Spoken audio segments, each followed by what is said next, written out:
Lah yen upama kowe mutrah karo pun bapa darepe penjaluk, sak liyane kuwi kepiye? Sak liyane adu jago gawe rame-rame ya kena. Ning syarate aja nganggo adu jago. Mboten, mboten. Menika kedah dipun pinanggani pamodhaipun ing putra. Kula dreng kedah dipun pinanggani. Yayarya Prabu piye? Nuwun inggih. Menawi ingkang putra Ponangger Kangsa menika adreng lan sugeng, prayoginipun dipun tampi kemawon Koko Prabu. Kowe nyagui, nggih, kula nyagahi. Kowe sagu golek jago, kula sagah ngupadi jago. Jago kasepuan jagonipun Koko Prabu Basudewa. Bagus. Yen ngono bagus. Ya ngger tak tampa pamotramu kang kepengin gawe rame-rame ana ing pasar anyar negara Mandura kanthi cara bakal ngeningake adu jago. Tak tampa dipun tampi ya tak tampa. Wow weh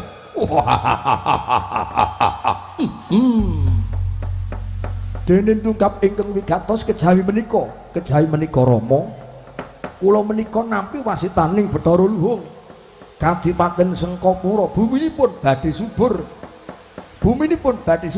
nanging kedah mawi bebanten, kedah dipun tumbali, kudu ditumbali, kedah dipun tumbali. Banjur tumbale apa? Tumbale kuwi wujude apa? Tumbalipun jumbuh kaliyan wasita ingkang kula tampi peparingipun Yang Widiwasa. Kula kedah meragat inggih menika maesa ingkang pethak ulesipun kaliyan ayam wujudipun cemeng-cemani. Kula kedah meragas ayam cemeng-cemani ulesipun kaliyan maesa pethak wujudipun menika sarat sarana murih Kadipaten Sengkapura saged manggih tentrem Kanjeng Rama. Rong perkara tak sembadani, kowe kudu nganake pangorbanan nyembelih kebubule lan kudu mbelih pitik kang ulese cemeng-cemani utawa ireng janges. Nggih, kasinggihan mekaten dipun sembadani, tak sembadani nggih Kangsa. Matur nuwun. Lajeng ingkang angka 3 pungkasanipun kula badhe ngethok wit nagasari ingkang empangipun manglungipun ngaler ngetan. Kula kedah magas empanging Kajeng Nagasari ingkang mulungipun ngalor ngetan paranipun. Kok ndadak mawi kowe nugel empang wit Nagasari sing manglunge ngalor ngetan parane. Sekawit empang Nagasari ingkang mulung ngalor ngetan purugipun menika ingkang dadosaken pepetenging negari Mandura. Inggih empang Nagasari menika wae ingkang nutupi kedaton negari Mandura. Mila kedah kula pagas. Kula nyuwun panilah menika ingkang pungkasan. Yen mengkono bakal tak sembadani dipun pinangkani, tak pinangkani. Aduh, matur nuwun, matur nuwun.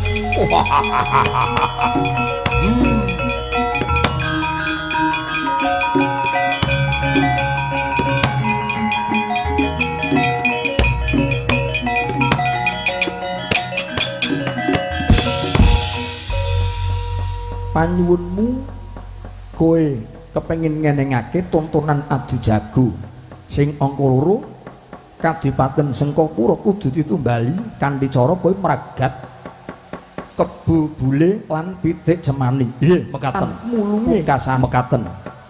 Tak sembadani. Tak pinangkani nggih ngaturaken bunging panuwun. Menawi ngaten tumuli kula medal Jawi badhe nyaosi mriksa Paman Suratri Mantra bilih atur kula menika dipun tampi kanthi cara pasar enggal menika mangke kathah ingkang sami datengi saking sakiwa tengening negari Mandura sak mboten-mbotenipun mangke saya dawuh ngindaki probaya ngindaki pemasukan negari Mandura tumuju dhateng Rama Prabu Basudewa. Ya matur nuwun nggih yen ngono matur nuwun. Sawetawis badhe kula tenggo wonten alun-alun kula nyerantos jagonipun Kanjeng Rama nyuwun dipun tandhingaken jago saking Kanoman jagonipun Kangsadewa. Kula nyuwun pamit medal Jawi sing ati-ati nggih anakku Kangsadewa.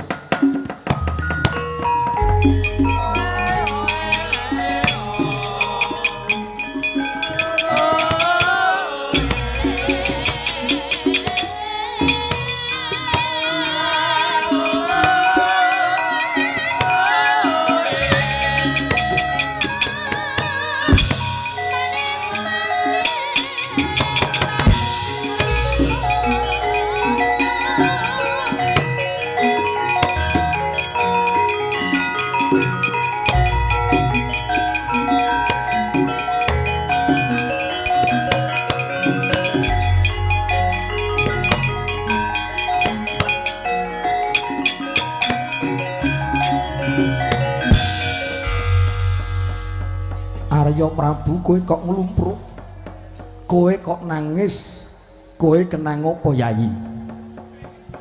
Arya Prabu, kowe kok ambruk, kowe kok nglumpruk, kowe kok nangis, kowe kenang apa? Duh, Koko Prabu, cicimating gesang kula Koko Prabu. Menapa paduka menika mboten kemutan? Lho. Bab perkara apa? Kelingan bab perkara apa? Pamothaipun Nangger Kangsa Dewa menika mau badhe ngamuntenaken aben sawung. Iya. Tata gelar lahir menika ngreka daya murih sedaya para kawula sakiwa tengenipun negari Mandura sami nyaket wonten praja nguningani tandhingipun sawung Kanoman kalian sawung saking kasepuhan. Iya. Nanging tosipun dede menika ingkang dipun gayo ingkang putra pun Nangger Kangsa ing sakmangke kepengin ngendhih kawibawanipun Koko Prabu Basudewa. Menawi Koko Prabu jagonipun boten saged nandingi jagonipun Kangsa Dewa, kinten kula boten namung tetel kawibawan paduka kalebet kamukten negari Mandura ing mangke badhe dipun rebat, badhe dipun suwun dening ingkang putra. Ya mung kuwi, ya mung kuwi. Ingkang angka kalih duh Koko Prabu, Kangsa Dewa ngaturaken kepengin meragat Maesa ingkang pethak ulesipun kalian ayam cemeng cemani ulesipun. Iya. Menika namung sanepan. Lho kok sanepan piye? Koko Prabu menapa mboten emut bilih paduka menika kagungan putra kalih Angger Kakrasana. Pakulitanipun pethak memplak kados dene kebo bule. Wondene ingkang wujud cemeng cemani ingkang putra piyambak pun Angger Narayana. Ateges ingkang putra Kangsa Dewa menika nyuwun pejahipun Kakrasana kaliyan Narayana Koko Prabu. Aduh mati aku.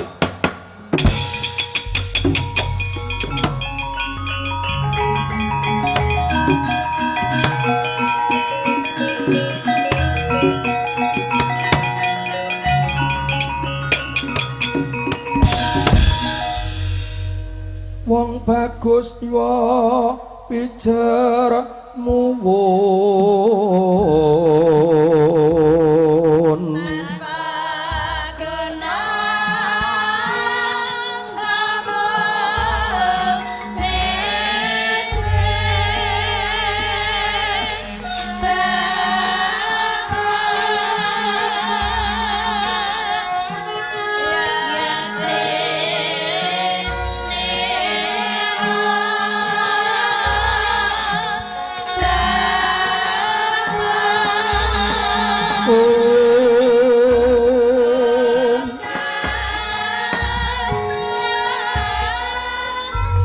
ambruk nglumpruk kaya kapuk tan bisa geglawat. Prabu Basudewa hanggendong tias wigena kaya benelah dadane, kaya rujit-rujit jejantunge, kaya sinendhal rasane ngati temah, angkles kekes grantes usana dadi lemes. Karana kepandhuk aturipun ingkang putra Raden Kangsa Dewa ingkang nedha mejahi Raden Kakrasana lan Raden Narayana, nanging Sang Prabu Basudewa datan uninga lamun to datan den emotaken dening ingkang rayi Raden Arya Prabu Rukma. Mangkono sesambate gereng-gereng kaya sendaren kapiyu ing Maruta. Ketang tresnane dhateng ingkang putra wiwit alit dhateng Den Upakara. Kaya Hanjala penggalipun Prabu Basudewa.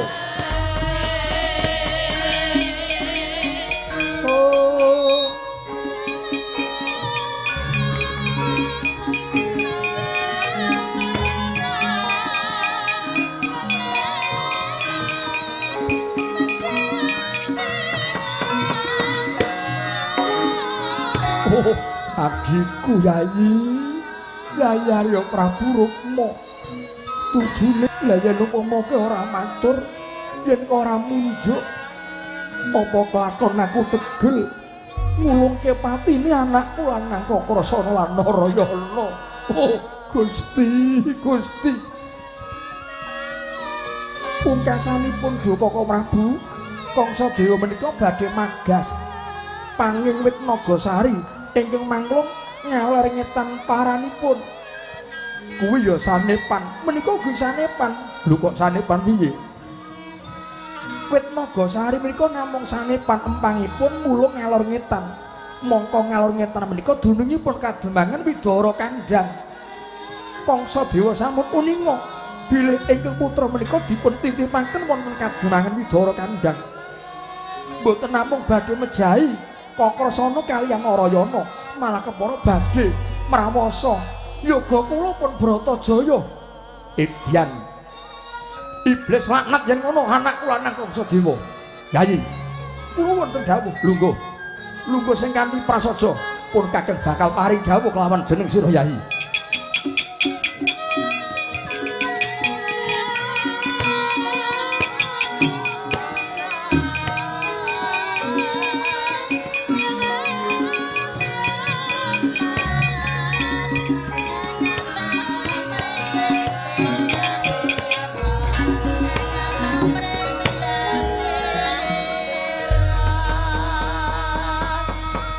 Yen ngono ora kena sinangga enteng pakartine Kangsadewa kang nedya njungkeng kikawibawanipun kakeng ing Mandura. Kasinggan mekanten Koko Prabu. Siji metu njaba. Kowe golek jago. Golek jago minangka badal wakilipun kakeng kanggo ngreksa njaga kayuanane wong sak negara Mandura. Slametna ya Yayi. Tak suwun kanthi banget pun kakang lan kabeh kamulaku slametna kanthi cara golek jago ingkang wiring kuning jagone pun kakang. Inggih ngestaken dawuh sing angka loro andum pegawian Ugrasena lan Arya Prabu. Nggih kula nyadeng dawuh ditodi dhisik kowe metu njaba sepira mungguh kasektene Suratri mantra sing dadi jagone anakku Kangsadewa. Syukur bage yen iso dipapaki iso ditandingi ora sah mawi dadak golek jago wiring kuning. Ewa semono yen Yayi Ugrasena kok kowe ora kecunggah paripaksa kudu golek jago. Lajeng ingkang dipun pilih Arya Prabu Rukma kowe tak dawuhi supaya tumuju nyang kademangan Widara Kandhang nyetitekke kahanane anakku kepiye. Kakrasana, Narayana lan Bratajaya setitikna. Inggih. Lan pungkasane sawana ana ing pertapan Sabtarga. Munjuk atur ngersane Sang Begawan Abiyasa nyuwun palilah nyuwun jago sak paring-paringe Sang Adi Begawan. Najan mung diparingi cantrik tak tampa tak trima sing baku watone sing peparing Sang Begawan Abiyasa. Tata-tata siaga ngayuda Yayaya Prabu Ugrasena lan Patih Sarabupita kula non wonten dawuh metu njaba Bubarna kang padha gantung seba prastawa timbalan dawuh paduka nyuwun pamit madal pasilan Gusti kula sinu sing ati-ati Patih Sarabupita.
mundur sengor Nyanapati undang ingkang prawadya bala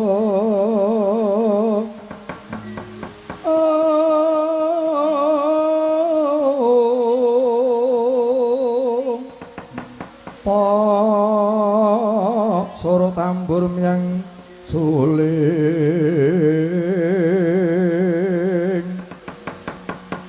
mewah kakandha warana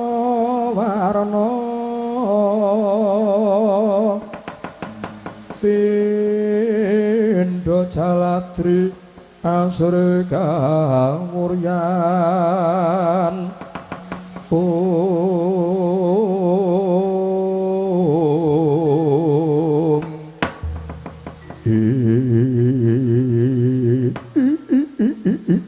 Latala bujleng percoko iblis laknat lakune jelik-jelikan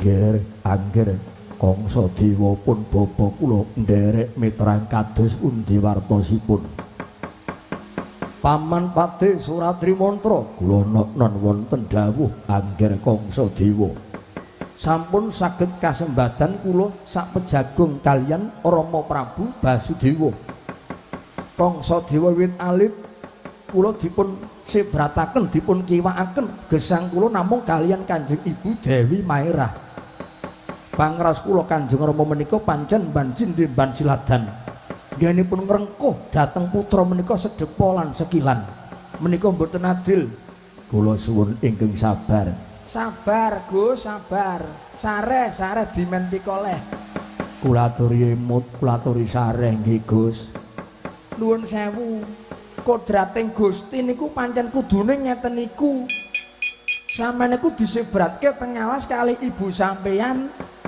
Sang Kusuma Dewi Maerah niku ibumu iya napa sebabe sampeyan kok disebratke teng alas mengurip kali ibumu kali Begawan Maruta niku ingkang Rama mboten luput sinuwun Prabu Basudewa mboten klentu ibu sampeyan niku nggih mboten luput lho lah nek Rama Prabu ora luput mongko nggonku urip wiwit lahir tekan dewasa kaya ngene iki aku rumangsa ngrekasa lung leres kula mboten maido kalih sampeyan kaya ngapa le nangis kaya ngapa le jerit mongko lumrahane anak niku ana sing anake ya ditunggoni bapak karo ibune sampean kok mboten lahir pun mboten ditunggoni bapak sampeyan sampean omah-omah ya dhewe napa-napa nggih truka dhewe kula mboten maido priye ngati lakon iki mung garing lakoni mboten perlu ngluputke sinten-sinten malah lelakon ingkang dipun sandhang niki